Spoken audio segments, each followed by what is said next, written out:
할렐루야. 오늘도 예배 자리에 나오신 모든 성도님들에게 하나님의 은혜와 축복이 가득하기를 소망합니다. 먼저 찬송가로 주님 앞에 나가겠습니다. 찬송가는 423장 먹보다도 더 검은 함께 찬송하시겠습니다.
세상 복의 영화와 지겨하던 모든 것 주를 믿는 내게는 볼도만도 못하나 주의 보혈 흐르는데 믿고 뛰어나가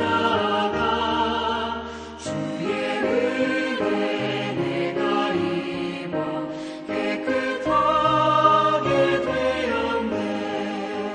나의 모든 보배는 저 천국에 쌓여네. 나의 평생 자랑은 주의 십자가로다. 주의 보혈 흐르는데 믿고 뛰어나가 주의 은혜 내가 입어 깨끗하게 되었네.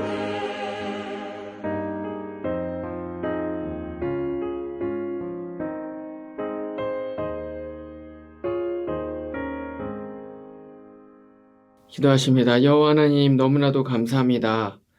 오늘도 하나님 아버지의 크신 은혜와 축복 가운데에 우리가 먼저 예배로 하루를 시작하게 해주신 은혜 너무나도 큰 감사를 드립니다. 하나님 안에서 영적 호흡이 너무나도 많이 중요해진 시기입니다. 하나님 아버지께서 함께 하셔서 이 시간 우리가 호흡하는 순간순간 하나님의 은혜와 축복을 경험하는 귀하고 복된 축복의 시간 될 수 있도록 우리와 함께하여 주시옵소서. 오늘 우리에게 주시는 그 말씀들을 통하여서 또 하루를 살아가는 지혜와 진리를 얻을 수 있기를 원하며 감사하며 거룩하신 우리 주 예수님 이름으로 기도합니다. 아멘. 이제 주님의 말씀 우리 찾아보겠습니다. 말씀은 예레미야서 15장 1절부터 9절입니다. 여호와께서 내게 이르시되 모세와 사무엘이 내 앞에 섰다 할지라도 내 마음은 이 백성을 향할 수 없나니 그들을 내 앞에서 쫓아 내보내라. 그들이 만일 내게 말하기를 우리가 어디로 나아가리오 하거든 너는 그들에게 이르기를 여호와께서 이와 같이 말씀하시니라. 죽을 자는 죽음으로 나아가고 칼을 받을 자는 칼로 나아가고 기근을 당할 자는 기근으로 나아가고 포로될 자는 포로됨으로 나아갈지니라 하셨다 하라. 여호와의 말씀이니라. 내가 그들을 네 가지로 벌하리니 곧 죽이는 칼과 찢는 개와 삼켜 멸하는 공중의 새와 땅의 짐승으로 할 것이며 유다 왕 히스기야의 아들 므낫세가 예루살렘에 행한 것으로 말미암아 내가 그들을 세계 여러 민족 가운데에 흩으리라.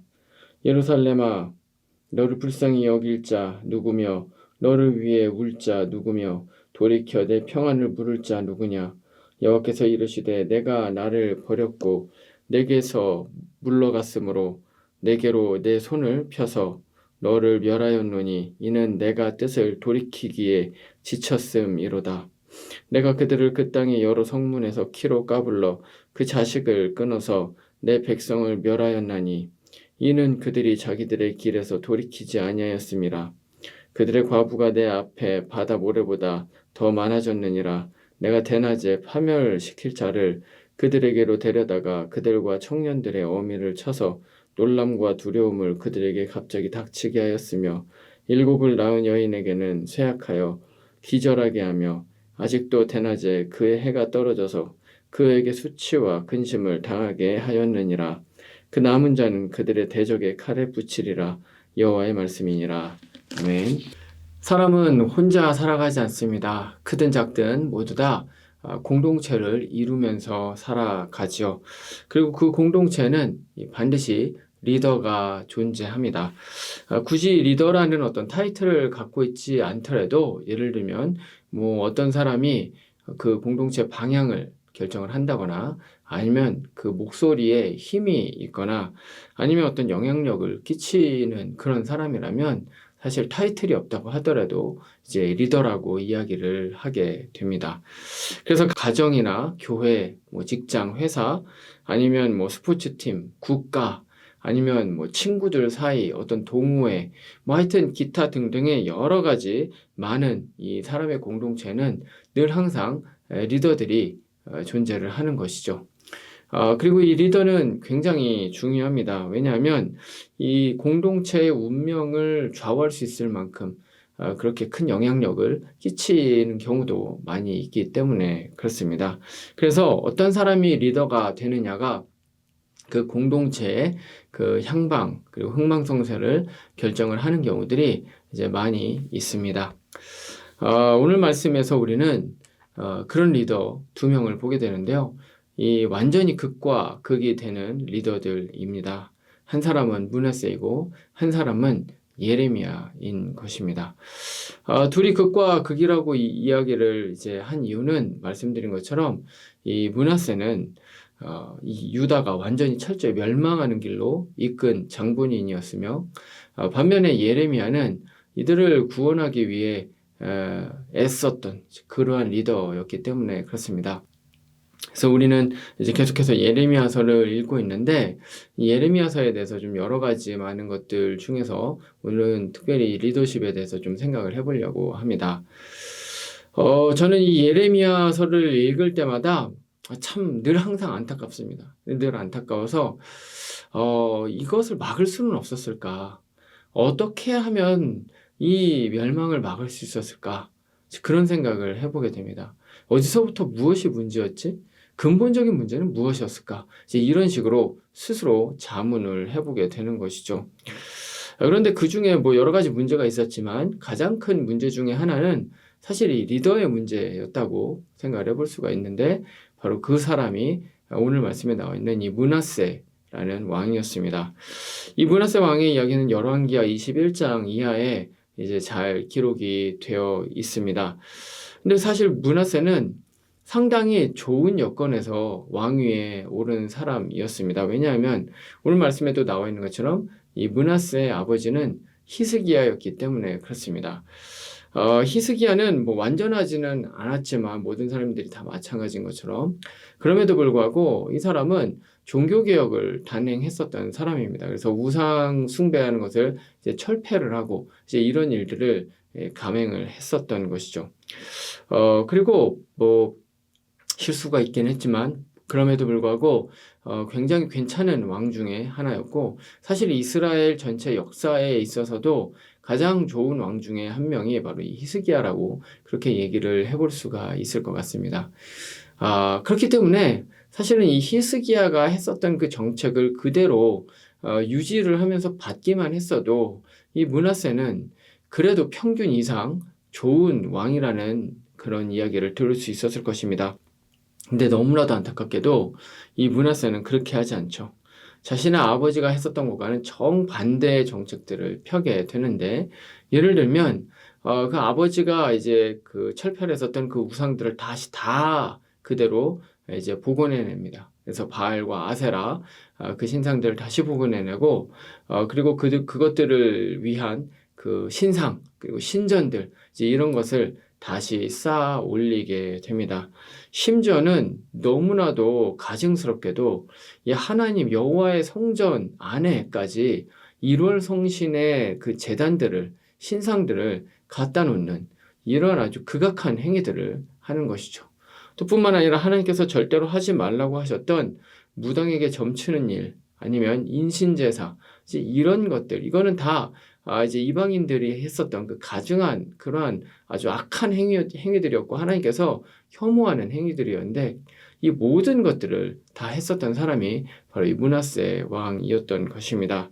그래서 이 므낫세 왕이 악행이 얼마나 심했는지 하나님께서 이 므낫세를 평가하면서 심지어 이방에서도 하지 않는 행동을 하고 있다. 이제 이렇게 이제 비난을 하시죠. 왕이 이러고 있으니 백성들은 당연히 따라갈 수밖에 없었을 것입니다.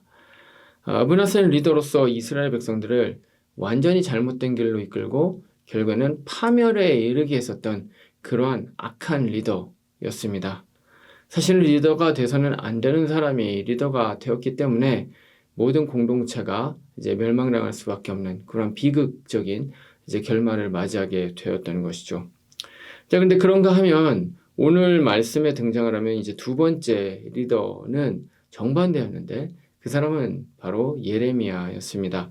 예레미야는 선지자이기는 했지만 궁중 선지자는 아니었습니다. 그래서 이 예레미야가 어떤 뭐 리더로서의 그러한 타이틀을 가지고 있지는 않았었습니다. 그리고 또 게다가 아나돗이라는 그 지역 출신이었는데 이 아나돗은 그때 그 당시 어디였냐면 유배를 가는 그러니까 유배라는 것은 뭔가 모반을 행하거나 잘못을 저질렀을 때 왕이 이제 저쪽으로 멀리 보내버리는 그것이 바로 이제 아나돗이라는 곳인데 그 유배지인데 그 아나돗이 바로 이 유배지 중에 하나였다는 것이죠. 그렇기 때문에 이 아나돗 출신들은 사실 권력으로부터 아주 동떨어져 있는 그런 소외된 그런 사람들이었는데요. 예레미야가 거기 출신이었습니다. 그렇기 때문에 이 예레미야는 뭔가 권력, 뭐 어떤 감투, 뭐 리더의 그런 어떤 타이틀 이런 것들과는 아무런 관련이 없는 그런 사람이었죠. 하지만 그럼에도 불구하고 이 리더에게 있어서 중요한 것은 타이틀이 아니라 영향력이었습니다. 물론 아무도 그 당시에는 인정을 하지 않았겠지만 사실 이 예레미야는 하나님과 소통을 할 수 있는 유일한 사람이었습니다. 그래서 앞부분인 이 14장 말씀에 이제 나오지만 이 예레미야는 끈질기게 하나님께 계속해서 기도를 합니다. 사실 하나님께서는 이스라엘이 하도 말을 안 듣고 계속해서 우상 숭배가 더 심해지니까 예레미야에게 나한테 이제 그만 기도해라. 이제 이런 식으로 이제 말씀하시죠. 하지만 예레미야도 고집이 보통 센 사람이 아니었습니다. 하나님께서 기도하지 말라고 했는데도 계속해서 이제 기도를 했었던 거죠. 끝까지 하나님께 매달렸습니다. 예레미야는 이스라엘의 진정한 참 영적 리더로서 이스라엘의 방패와 같은 그러한 역할을 했었던 것입니다.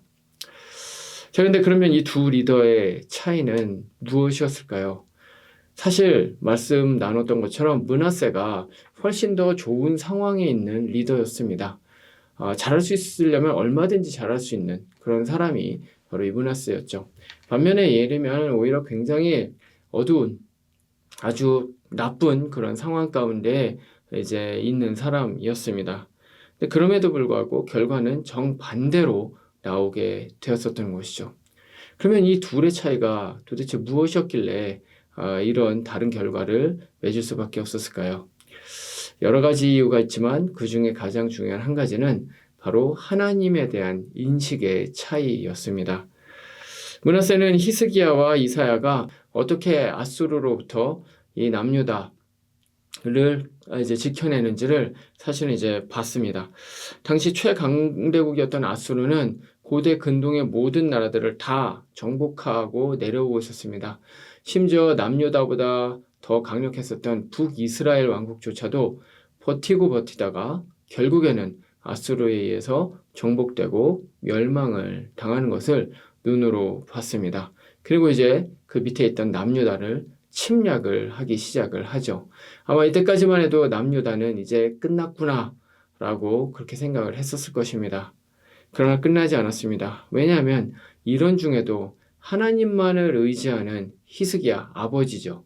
아버지인 히스기야 선대왕과 그리고 이사야 선지자가 이제 기도하면서 또 하나님에 대한 믿는 믿음으로 결국에는 아수르가 유다를 멸망시키지 못하는 것을 이제 눈으로 봤기 때문에 그렇습니다. 아마 므낫세는 히스기야 그리고 이사야가 정말 옷을 찢으면서 눈물을 흘리면서 기도하는 것을 보고 들었을 것입니다. 너무나도 안타까운 것은요. 이것을 가장 가까이에서 보고 들었을 이 므낫세가 하나님을 믿지 않았다는 것이죠. 이 아버지와 이 이사야와 같은 사람들에게 실제였던 하나님은 이 므낫세에게는 실제가 아니었던 것입니다. 므낫세는 하나님의 존재 그리고 그분의 통치하심에 대한 믿음이 전혀 없었습니다. 그래서 결국에는 이와 같은 악행을 저질렀었던 것이죠. 반면에 예레미야는 하나님의 살아계심 그리고 그분의 통치하심을 철저하게 믿는 사람이었습니다. 그래서 예레미야는 하나님이 기도하지 말라고 하는데도 말씀 나눴던 것처럼 계속해서 기도를 하고 또 기도를 하죠. 그래서 이제 오늘 말씀에 이제 1절에 보면 이 예레미야에게 하나님께서 이런 식으로 이제 말씀을 하십니다. 야, 이제 기도 좀 그만해. 모세나 사무엘이 와도 지금의 이 상황은 바뀌지 않아. 이제 이런 식으로 말씀을 하십니다. 모세와 사무엘은 어떤 사람이었습니까? 이스라엘이 악행을 저질러서 하나님께 멸망을 당하려는 그 순간에 하나님께 무릎을 꿇고 다시 하나님께로 돌아가게 만든, 그래서 하나님께서 이들을 보시고 이스라엘을 멸망시키지 않게 했었던 그런 진정한 영적 리더가 바로 이 모세와 사무엘이었습니다. 근데 그런 모세와 사무엘이 온다고 하더라도 지금의 이 결정은 결코 번복하지 않을 것이다. 하나님께서 그렇게 강력하게 말씀을 하고 계셨던 것이죠. 자, 근데 그러면 이 얘기를 듣고 예레미야가 기도를 안 할까요? 아니죠. 계속해서 기도합니다. 아니요, 더 기도합니다. 기도하고 또 기도합니다. 어떻게 예레미야는 이럴 수 있었을까요? 이유는 하나입니다. 예레미야는 하나님이 살아계신 하나님이시고 이 세상 가운데서 여전히 통치하시고 지금 이 문제를 해결하실 수 있는 유일한 분이시라는 사실을 이제 알고 있었던 것이죠. 의심하지 않았던 것입니다. 이것이 바로 이 두 리더의 가장 중요한 근본적인 차이였습니다. 이 말씀은 우리의 삶을 돌아보게 해줍니다.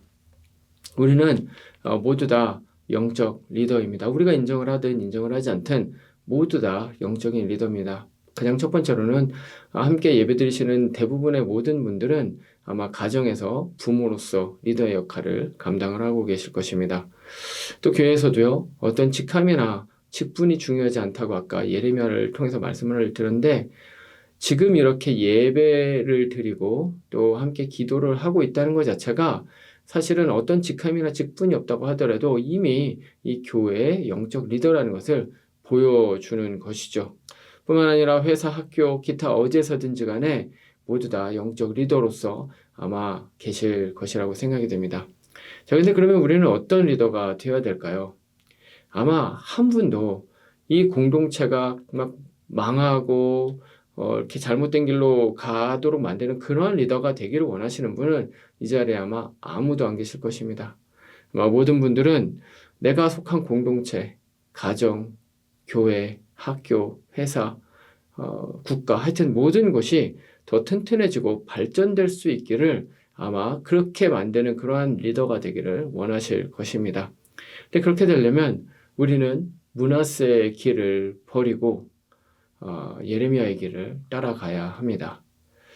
가장 중요한 것은 하나님께서 실제로 지금도 살아계신 하나님이시고 그분이 이 모든 만물, 모든 세상을 다 통치하시는 분이시라는 사실을 확고하게 믿어야 된다는 것이죠. 내가 어디를 가든지 간에 내 삶 가운데 역사하시는 분, 내 모든 삶이 오직 그분께 달려있다는 사실, 그분이 항상 내 앞에 계시고 내 옆에 계시고 내 뒤에 계시고 그 사실을 늘 알아야 한다는 것입니다. 내 가정이 철저히 그분께 달려있다는 사실을 믿음으로 고백하고 늘 알아야 되는 것이죠. 이 세상 전체가 다 하나님께 달려있다는 바로 그 사실을 늘 마음 가운데 새겨야 하는 것입니다. 만약에 우리가 그런 리더가 된다면 진실로 하나님이 살아계신 하나님이시고 내가 속한 모든 곳에 이제 존재하시고 또 그리고 통치하시는 그 하나님이시라는 사실을 알게 된다면 당연히 예레미야처럼 하나님께 매달릴 것입니다. 부르짖을 것입니다. 저는 예레미야를 상상을 해보면 굉장히 늘 항상 울고 있었기 때문에 항상 부르짖었기 때문에 목이 쉬고 그리고 눈은 퉁퉁 부어있지 않았을까 저는 그렇게 상상을 해보게 됩니다. 그만큼 많이 하나님께 부르짖으면서 기도를 했기 때문이죠. 만약에 우리가 예레미야와 같이 하나님의 존재를 하나님의 그 통치하심을 우리가 인정을 하는 사람이라면 우리 역시도 예레미야와 같이 그런 모습이 될 것입니다. 가정의 리더로서 눈물을 뿌리면서 내 아이를 위해서 기도할 것입니다. 내 아이가 어떻게 되는 것이 가장 중요한 겁니까? 이 세상 사람들이 말을 하는 것처럼 이 세대의 그 세계관과 가치관을 쫓아서 세속적 성공을 누리고 돈을 많이 벌고 그런 것이 중요한 것이 아니라 이 험악한 세상 살아갈 때 너를 지켜줄 수 있는 분 하나님밖에 없다. 그렇기 때문에 예수 그리스도를 믿어야 된다. 이것을 날마다 이야기를 해주는 것이죠. 그래서 예수님을 진짜 구주로 영접할 수 있도록 그래서 하나님의 자녀가 될 수 있도록 항상 이제 우리 자녀들을 위해서 그 신앙을 위해서 기도를 할 것입니다. 교회 영적 리더로서는요, 우리 교회가 이 어둡고 폐역해져가는 이 세상 가운데 하나님의 등불이 되어서 하나님의 빛을 비추는 그런 도구가 되게 해달라고 날마다 눈물을 흘리면서 기도를 할 것입니다. 국가의 영적 리더로서 역시 마찬가지죠. 이제 대선이 얼마 남지 않았는데 그냥 막 내가 원하지 않는 어떤 사람을 계속 비난하고 힐난하고 그러기 전에 먼저 기도를 하겠죠. 왜냐하면 이 세상은 하나님께서 통치하시는 세상이고 하나님께 무릎 꿇은 리더가 되어야 되기 때문에 그렇습니다. 그렇기 때문에 이 나라가 다시 하나님께로 돌아가게 해달라고 먼저 눈물을 흘리면서 기도를 비난보다 먼저 하게 될 것입니다. 왜냐하면 하나님이 정말로 존재하시고 그분만이 나와 내 가정과 그리고 우리 국가와 모든 것들을 통치하시는 유일하신 분이시라는 사실을 알기 때문에 그렇습니다. 말씀을 마치겠습니다. 오늘 우리는 리더의 중요성에 대해서 다시 한번 생각을 해보게 되었습니다. 우리는 므낫세의 길이 아닌 예레미야의 길을 따라가야 합니다. 내가 속한 공동체가 잘못된 길로 가도록 인도하는 것이 아니라 정말로 옳은 길로 튼튼해지는 방향으로 그렇게 될 수 있도록 기도를 해야 될 것입니다. 근데 그렇게 하려면 먼저 하나님의 존재 그리고 하나님의 통치하심, 그분의 주권 이런 것들에 대해서 확실하게 마음 가운데 믿고 있어야 합니다. 영적 리더로서 오늘 하루를 살아갈 때도 그 하나님의 존재하심과 통치하심이 더욱더 굳건해지는 우리 모든 성도님들 되시기를 말씀으로 축원드립니다. 기도하시겠습니다. 여호와 하나님 아버지 감사합니다. 그렇습니다. 하나님은 역사하시는 하나님이십니다. 존재하시는 하나님이십니다. 행위하시는 하나님이십니다. 예레미야 시대의 하나님은 지금도 여전히 우리에게 동일하신 하나님이신 줄 믿습니다. 그러기에 하나님 우리가 정말로 주님 앞에 나아가서 이 모든 것들을 확신하며 나아가오니 하나님 내가 하나님 앞에 예레미야처럼 정말로 기도하면서 이 확신 가지고 살아갈 수 있는 영적 리더가 되게 하여 주시옵소서. 그래서 내 가정, 내 국가 또 나의 삶, 내가 속한 모든 공동체 위에 하나님 아버지의 능력과 은혜와 통치하심이 나타나게 해달라는 그러한 기도를 날마다 정말 기도할 수 있는 우리 모두가 되게 하여 주시옵소서. 눈물로 정말 씨앗을 뿌릴 수 있는 사람들이 되기를 소원합니다. 정말 하나님께서 원하시는 바가 무엇인지 알고 그것을 또 분별하며 또 부르짖으며 기도가 끊이지 않는 기도의 샘이 계속해서 이렇게 터져 나올 수 있는 그러한 우리의 삶이 될 수 있도록 주님 우리와 함께하여 주시옵소서. 오늘도 여러 가지 기도 제목 가지고 나왔습니다. 하나님 아버지께서 함께 하셔서 이 기도의 소원들 들어 응답하여 주시는 귀하고 복된 시간 되게 하여 주옵소서. 감사하며 거룩하신 예수님 이름으로 기도합니다. 아멘. 이제 개인의 기도 제목으로 기도하시겠습니다.